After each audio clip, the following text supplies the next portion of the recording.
Now, everyone should really remember what the end goal of US economic policy really is. It is to reshore every industry possible back to US soil, and during a tariff only helps to facilitate that.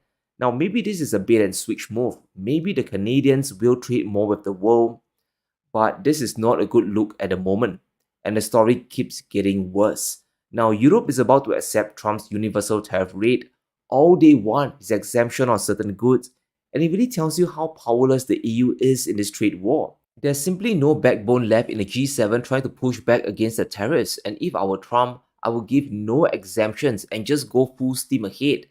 Europe realizes they still need the US market. They haven't diversified their customers yet. Not forgetting their source of cheap Russian gas is still gone with the wind, so any export leverage just isn't there.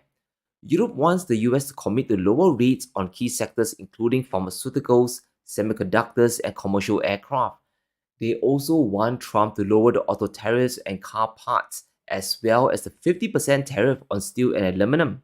But I think Europe has really lost the plot here. They are barking up the wrong tree. Now, which industries does Trump want to build back in the United States? High value industries like chips, pharmaceuticals, and aircraft. And why do you think Trump went to the Middle East to sign technology and aviation deals?